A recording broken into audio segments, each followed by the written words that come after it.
할렐루야.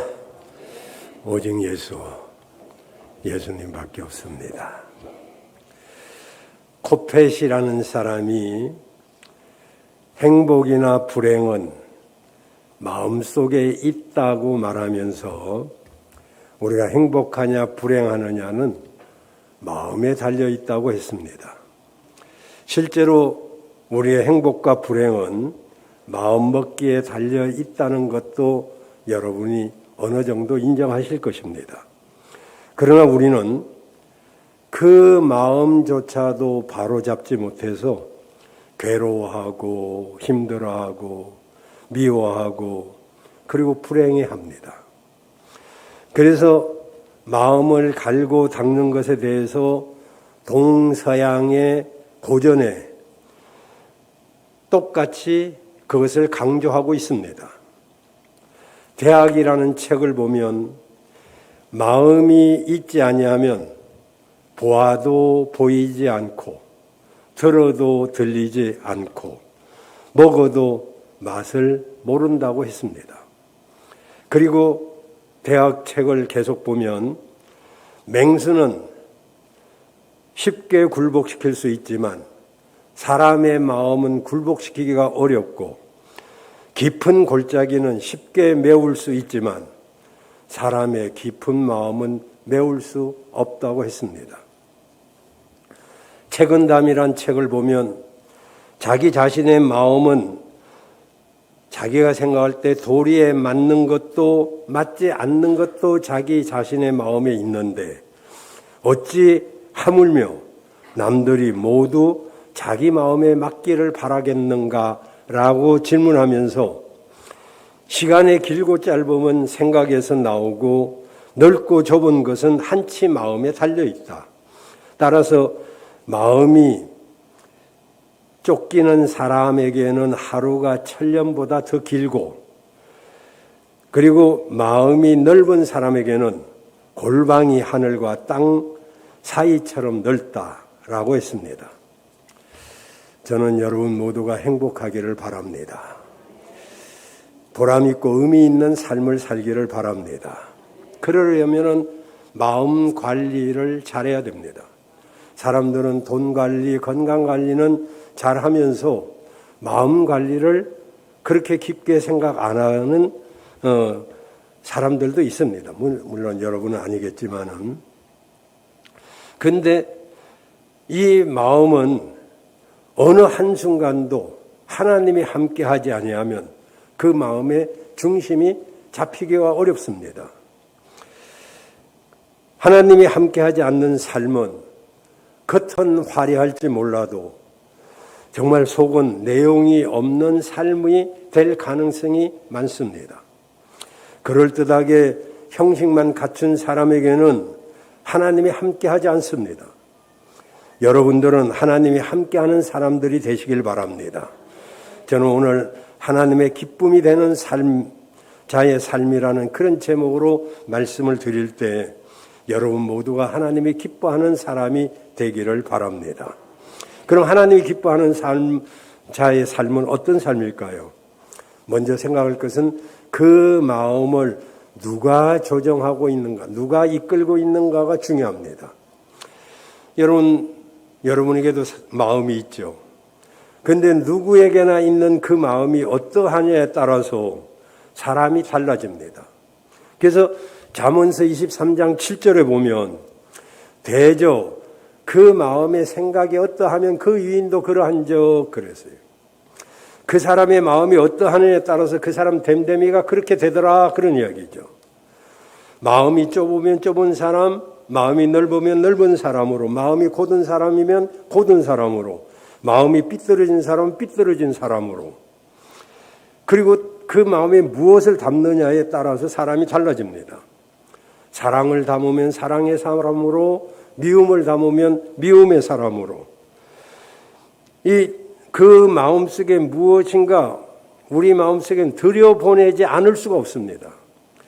계속 우리 마음에는 순간순간 계속 들어오는 것들이 있는데 거기에 염려, 걱정, 미움, 실망, 포기 등등 이런 감정들이 자리 잡지 않도록 우리 조심해야 됩니다. 이것들은 일단 마음에서 나가는 것 같은데 곧바로 들어옵니다.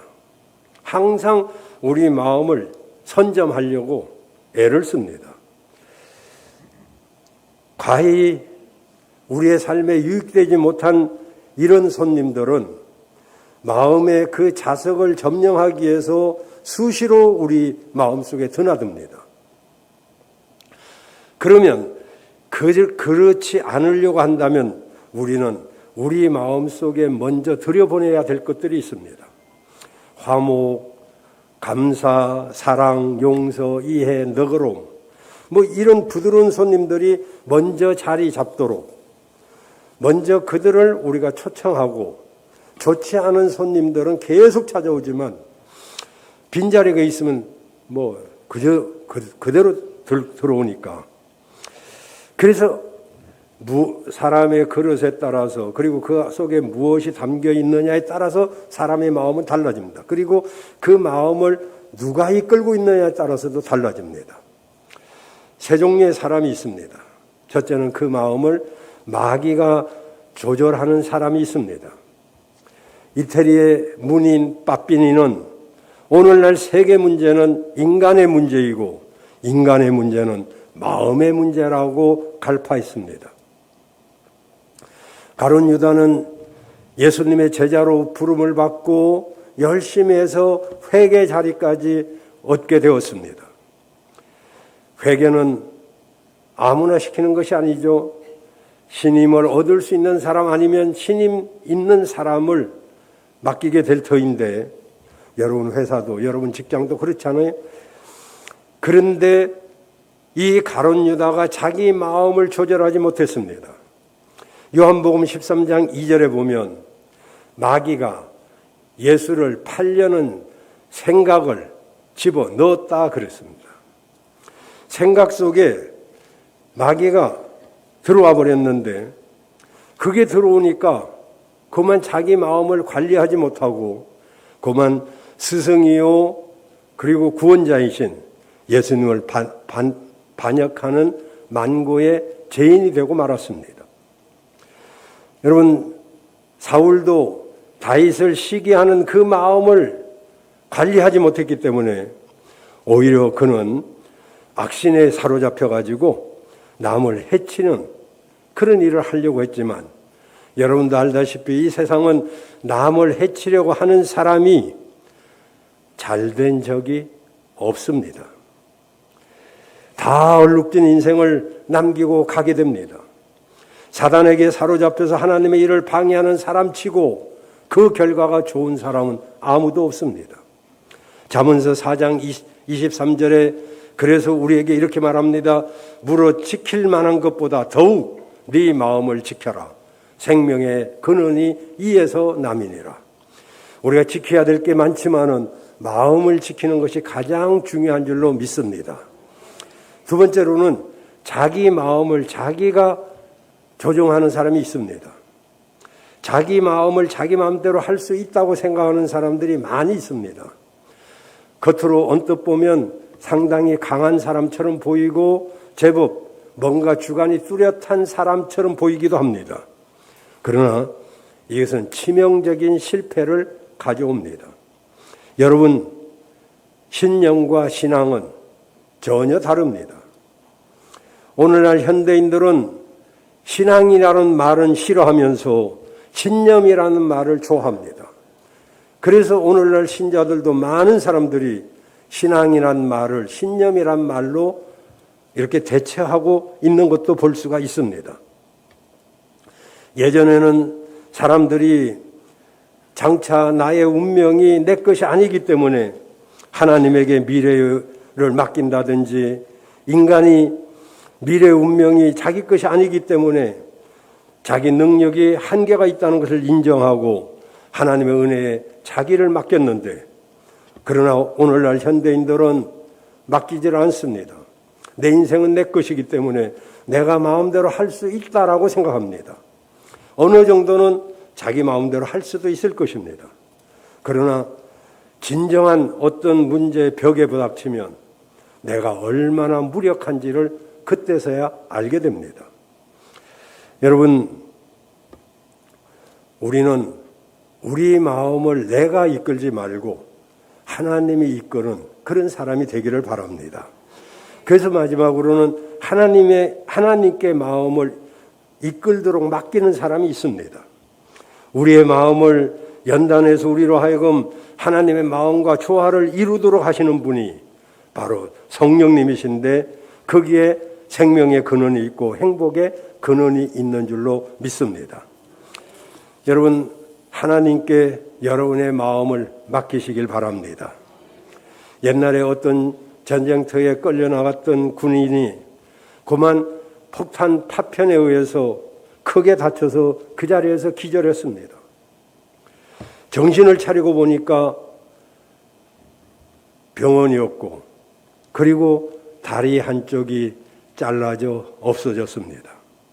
얼마나 낙담이 되는지 이 군인은 시간이 정말로 안쓰럽고 정말 자기 자신이 절망스럽고 그랬습니다. 그런데 어느 날 보니까 이 군인이 사는 것이 달라졌습니다. 밝은 표정과 노래를 흥얼거리면서 정말 복되게 살아갔습니다. 그의 변화를 지켜보던 동료 군인이 자네는 다리 하나를 잃어버렸는데 어떻게 밝게 살 수 있나? 나 같으면 정말 낙심하고 좌절했을 텐데 그 이유가 뭔가? 이렇게 물었습니다. 그러자 병사는 그 군인은 이렇게 대답했습니다. 다리를 잃었을 때는 정말 하늘이 무너지는 것 같았지. 그런데 어느 날 기도하다가 깨달은 것이 다리를 잃은 것이 아니라 나라를 위하여 한 다리를 바쳤다라고 생각하니 그날부터 내 삶은 달라지기 시작했네. 여러분, 다리가 없어서 얼마나 불행할까요? 그러지만은 그 다리를 잃었다고 생각하면 불행하지만 그 다리 하나를 나라를 위해서 바쳤다고 생각하니까 이 사람은 그날부터 삶이 달라지기 시작했습니다. 오늘 1절에 보십시오. 왕의 마음이 마치 여호와의 손에 있는 것처럼 보의 물과 같아서 그가 임의로 인도하신다고 했어요. 오늘 1절입니다. 보의 물. 여러분, 이 보의 물은 농사를 짓기 위해서 배수를 위해서 만들어 놓은 작은 수로를 따라서 이렇게 흐르는 그 물의 통로를 말합니다. 이것은 사람이 필요에 따라서 댐에다가 물을 가득 담아놓고 우리 집 논 쪽으로 수로를 만들면 그 물이 우리 논으로 오는 것이고 그 밑에 밭에 수로를 연결하면 그 밑에 밭으로 가는 거죠. 그래서 이 수로를 지키고 그러는데 우리 마음도 마치 하나님이 보의 물과 같이 그렇게 움직일 수 있다는 것입니다. 여러분, 하나님의 섭리와 통치를 의뢰하고 그분의 인도를 받는 여러분 되시길 바랍니다. 물론 하나님 앞에 의뢰해야 하나님이 그렇게 인도하시는 것이지 하나님은 뭐 강제로, 하나님은 우리를 로봇으로 만들지 않았습니다. 자유의지를 주셨기 때문에 누구든지 말씀에 의지해서 내 마음을 그분에게 맡기면 그분이 이끌어 가시는 것입니다. 두 번째로 우리 삶은 하나님께 평가받는 삶이란 것을 아셔야 됩니다. 2절을 보시면 우리 삶의 결국은 하나님이 평가를 하십니다. 그래서 사람의 행위가 자기 생각할 때는 바른 것처럼 보여요. 왜냐하면 나는 항상 내 쪽에서 보기 때문에 그렇습니다. 그러나 여호와는 심령을 감찰하십니다. 한 번은 바벨론의 다니엘서 5장 1절에서 6절에 보면 바벨론의 두 번째 왕인 벨사살 왕이 너무 기분이 좋아가지고 귀족들 1000명과 그리고 궁녀들, 기빈들, 또 왕후들 다 불러가지고 파티를 열었는데 자기 우상을 섬기면서 높이면서 한 잔 건하게 되니까 지난번에 저기 예루살렘의 그 성전에서 빼앗아 온 금잔들 이런 것들 다 가져와. 그래가지고 하나님 앞에 드렸던 이런 여러 가지 기구들을 거기다 술을 따라서 먹고 신나게 이 쾌락을 즐깁니다. 근데 갑자기 그 벽에서 손 같은 것이 나와서 글을 쓰는데 메네 데겔 우바르신 이렇게 네 자를 썼습니다. 뭐 기절초풍할 뻔했죠. 메네가 두 번이나 반복됐는데 그것은 하나님이 두 시대로 나누겠다 그런 뜻이고요. 데겔은 왕을 저울에 달아보니까 무게가 모자라다 그런 뜻이고요. 우바르신은 이제 왕의 나라가 두 나라로 나뉘어서 메대와 파사로 나누어질 것이다 그런 뜻입니다. 여러분 하나님이 우리를 평가하시는데 언젠가 저울에 달아볼 날이 온다는 것입니다. 여러분을 하나님이 하나님의 저울에 단다면 여러분은 합격품일까요? 아니면 아직 미달일까요? 그건 아무도 모르죠. 그렇지만 분명한 것은 하나님이 어느 날 평가할 날이 오신다는 것입니다. 그래서 우리는 그 받을 날을 위해서 우리 스스로도 그것을 잊지 말아야 됩니다. 그러려면은 첫째로 매사를 말씀의 눈으로 보아야 됩니다. 내 생각, 내 경험, 내 그 세계관으로 매사를 보는 것은 무지한 것입니다. 2절에 그렇게 말씀하고 있죠. 사람의 행위가 자기 보기에는 정직해도 하나님은 심령을 감찰하고 계십니다.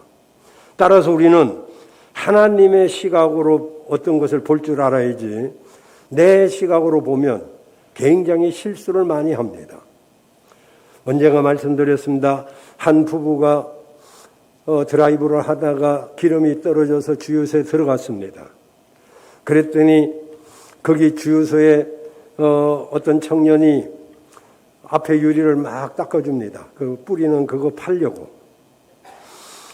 그런데 남편이 말했습니다. 이왕 닦아주려면 깨끗하게 닦지. 아직 이쪽에 더럽잖아. 그러면서 새로 닦고 그러니까 이 청년이 그걸 하나 팔라고 새로 닦습니다. 그러니까 이 사람이 아니 이왕 닦아주는 걸 왜 저렇게 지저분하게 닦냐. 닦거나 만하지. 그러자 아내가 남편의 안경을 벗겨가지고 그것을 싹 닦아서 다시 씌워주니까 환하고 깨끗한 거예요. 문제는 자기 안경에 있었던 거지. 그 청년은 유리를 잘 닦아준 것입니다. 우리는 모든 것을 내 안경으로 사물을 바라보니까 내가 볼 때는 옳아 보이죠. 그러지만 하나님은 심령을 살펴보는 것입니다. 우리는 근시안적이고 내 중심적인 그런 시각으로 보지 말고 우리의 마음가짐, 이것이 삶을 결정한다는 걸 기억해야 됩니다. 여러분이 어떤 문제를 만날 때 여러분은 어떻게 대하십니까? 그 대하는 태도에 따라서, 그 마음가짐에 따라서 그 문제를 통해서 여러분이 세워질 수도 있고 여러분이 무너질 수도 있습니다. 여러분을 행복하게 해줄 수도 있고 불행하게 할 수도 있습니다. 우리가 어떤 시각으로 보느냐에 따라서 우리를 성공자로 만들 수도 있고 우리를 실패자로 만들 수도 있습니다. 모든 일을 하나님의 말씀을 통해서 볼 때만 우리가 바르게 볼 수 있을 줄로 믿습니다.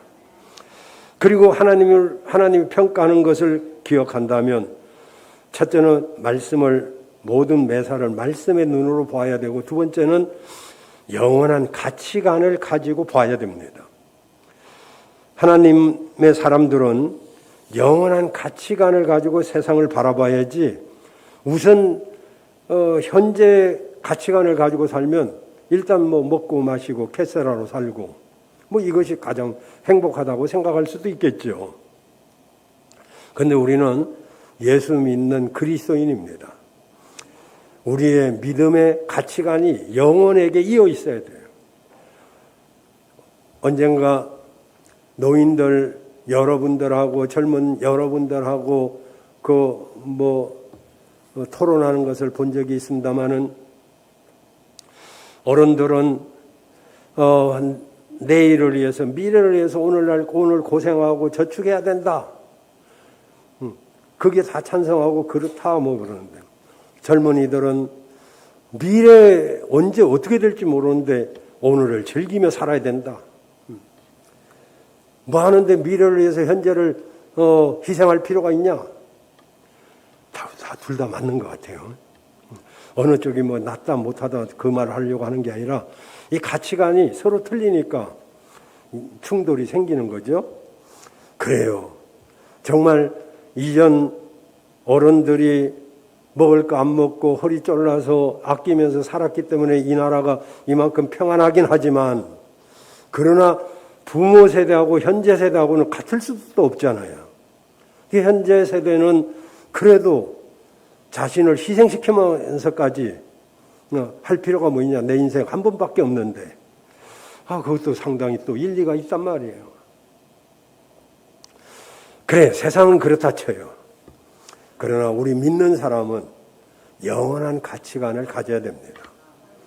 제가 간혹 예화로 쓰기도 했습니다마는 유럽 쪽 숲속에 사는 흰 담비, 그 흰 담비의 외투는 수천만 원 합니다. 굉장히 고가이고 비쌉니다. 흰 담비가 귀하기도 하고 잡기도 어렵기 때문에 그렇습니다.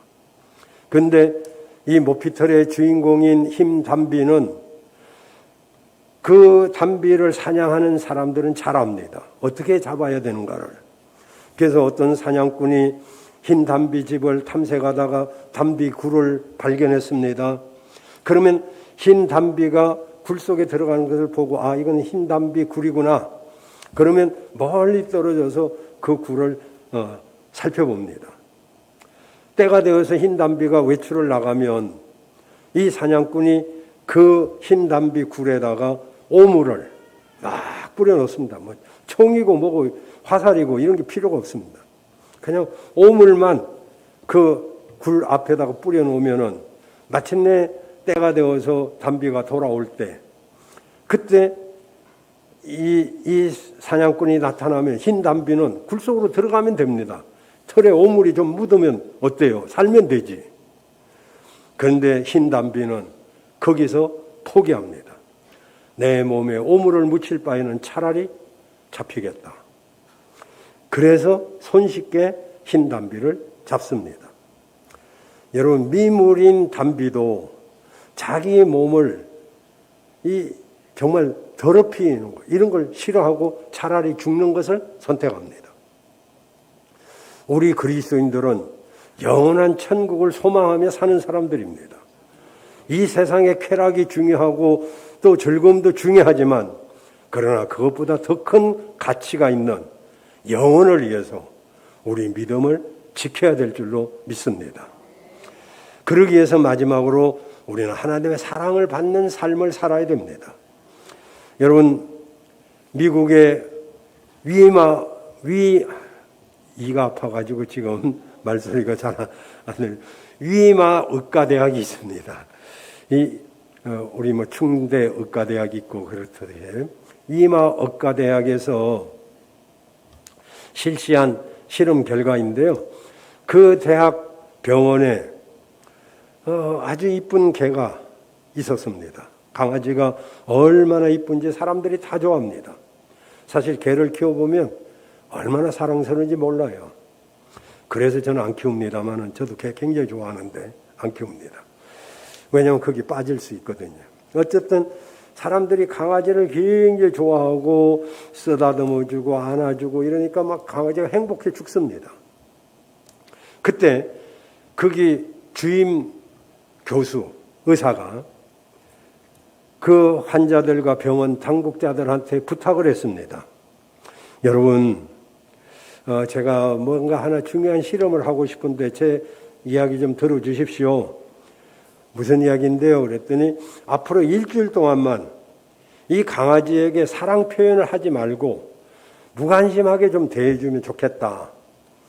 그래서 이제 병원 직원들과 환자들도 전부 정말 이 의사 선생님 말씀에 의해서 일주일 동안을 이 강아지를 쳐다도 안 봅니다. 그리고 와도 그냥 무심하고 발로 차려고 하는 흉내까지 내면서 이게 모든 애정, 모든 관심 끊어버렸습니다. 일주일 후에 이 의사가 강아지의 혈액을 검사했는데 놀라운 결과가 나왔습니다. 강아지 혈액이 아주 탁해지면서 아드레날린이 증가해가지고 질병 상태에 이르고 있는 것을 보았습니다. 그 후에 이제 이 의사는 이제 사람들에게 이 강아지를 예전처럼 사랑해 주라.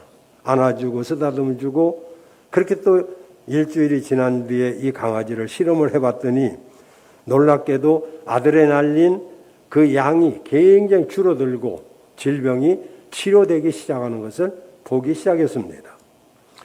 사람들의 사랑을 받고 관심을 받아도 이런 놀라운 일이 일어납니다. 이 죽음의 병들, 그것을 일으키는 아드레날린이라든지 이런 혈액이 정말 맑아지고 그 양이 적어지고, 여러분, 사람도 하나님의 사랑을 받으면, 하나님의 사랑을 깨달으면, 하나님의 은혜 가운데 있으면 우리 삶에 정말로 여러 가지 놀라운 일들이 생깁니다. 육체의 질병도 조금씩 회복되는 것을 체험할 수 있고, 무엇보다도 우리 마음에 하늘이 주는 기쁨과 즐거움이 회복되기 시작하는 것이죠. 여러분, 시편 118편 6절에 보면 여호와는 내 편이시라 내게 두려움이 없나니 사람이 나를 어찌할꼬 그랬어요. 하나님이 내 편이면 나한테 두려움이 사라져버립니다. 사람이 나한테 어떻게 할 수 있겠어요? 환경이 나를 어떻게 할 수 있겠어요? 하나님이 내 편이라면. 여러분, 하나님이 여러분 편이 되기를 바랍니다. 여러분이 하나님의 사랑을 체험하고 깨닫기만 하면 그날로부터 혈액이 맑아지고 삶이 즐거움이 생기기 시작합니다. 그러려면은 하나님이 기뻐하는 일을 해야 되는데 그것은 5가지입니다. 간단하게. 첫째, 하나님이 기뻐하는 일은 예배입니다. 여러분, 예배는 최상의 가치를 하나님께 돌려드리는 거예요. 오직 하면 신령과 진정으로 예배하는 자를 찾는다고 했겠어요? 우리 교회는 하나님이 찾는 예배자가 어느 교회보다도 많기를 바랍니다. 숫자가 많은 걸 말한 게 아닙니다. 신령과 진정으로 예배하는 사람이 많기를 바라요. 그러면 우리가 하나님 앞에 예배하면 하나님이 그걸 제일 기뻐하셔요. 두 번째로는 믿음을 기뻐하십니다. 히브리서 11장 6절에 보면 믿음이 없이는 하나님을 기쁘시게 할 수 없다고 그랬어요. 여러분, 모든 것을 믿음으로 하시기를 바랍니다. 여러분, 세상의 믿음도요 굉장히 효과가 있습니다. 한 50년 전 벌써 그렇게 됐는데 클로버 박사라는 분이 있는데 크레비오젠이라는 그런 항암제를 발명했습니다. 이 크레비오젠이라는 항암제를 개발했는데 이 약은 암을 이제 잘 낫게 하는 약이라고 그랬습니다. 그래서 이제 이 클로버 박사가 환자 가운데 비행사가 하나 있었는데 이 비행사가 악성 임파종 환자였습니다. 그 호흡 곤란도 있고 산소 마스크를 쓰고 있었는데 이 크레비오젠을 먹였더니 놀라운 효과가 일어났습니다. 이게 바로 클로버 박사가 개발한 항암 치료제고 굉장히 효과가 있다. 이렇게 소문이 나기 시작하니까 그 비행사도 막 회복이 굉장히 빠른 거예요. 그런데 어떤 또 다른 박사님들이 그것을 연구했어요. 미국 의학협회에서 연구를 했는데 이 크레비오젠이 별로 효과가 없다.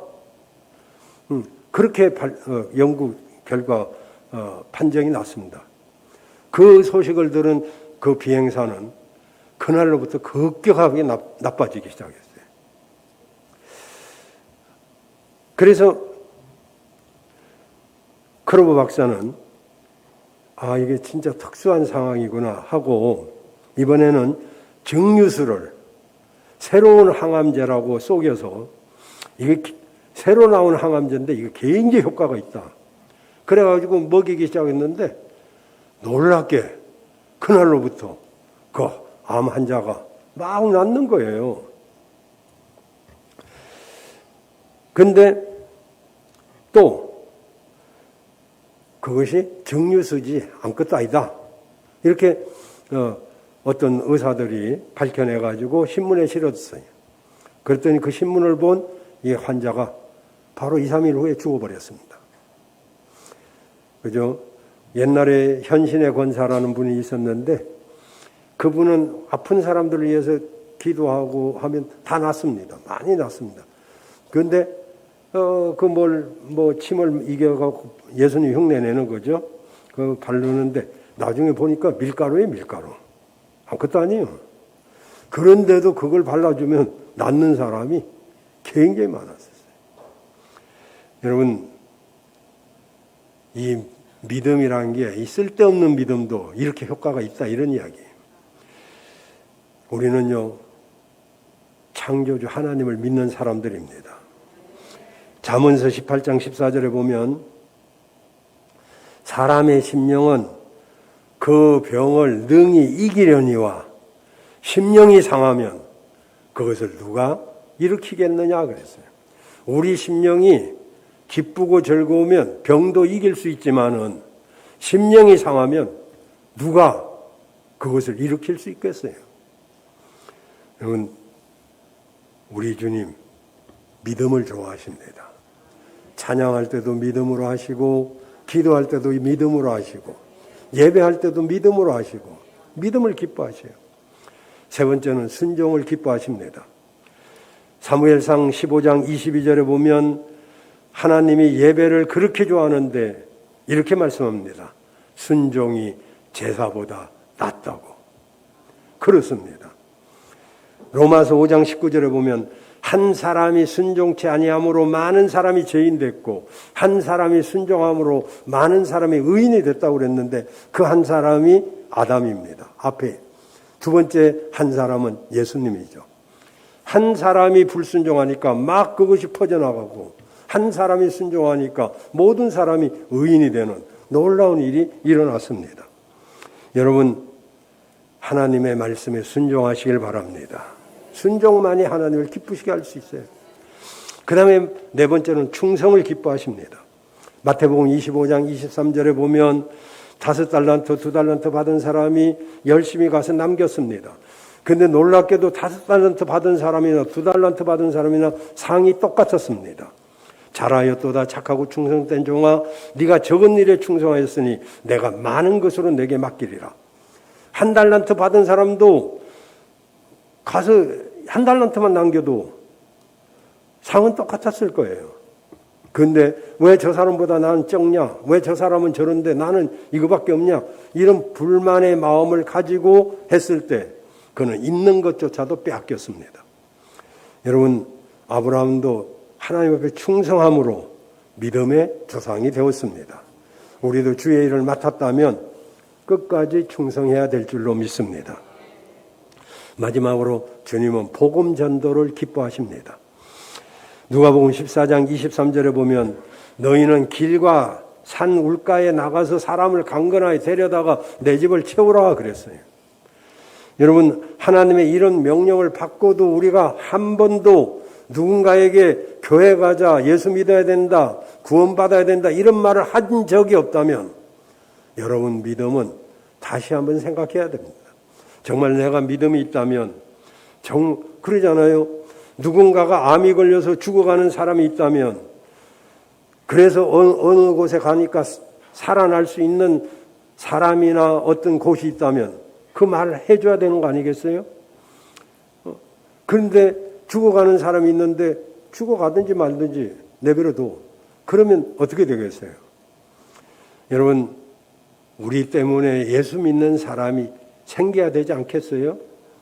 뭔가 정말 목양교회 가니까 그래도 은혜가 있고 정말 별로 아멘도 없는 거 보니까 목양교회 가니까 은혜도 있고 성도들이 착하고 정말 상냥하고 인사도 잘하고 인사만 잘해도 밥은 먹고 산다고 그렇게 가르쳐도 인사 안 하는 그런 사람도 많아요. 여러분, 어른들 만나면 인사 잘할 줄 알아야 되고 인사 잘해야 인사만 잘해도 사람 인자 일사자 아닙니까? 사람이 할 일이 인사잖아요. 인사만 잘해도 다 밥을 먹고 살고요. 복을 받습니다. 이제 말씀 마치겠습니다. 여러분, 구원받아 하나님의 자녀된 우리 성도들은 오직 하나님을 기쁘게 하는 사람들이 되어야 됩니다. 그것은 바로 예배의 삶을 살아야 되고 믿음의 삶을 살아야 되고 그리고 순종과 충성 그리고 복음을 전해서 하나님의 전을 채워나가는 그런 나와 여러분이 되시기를 바랍니다.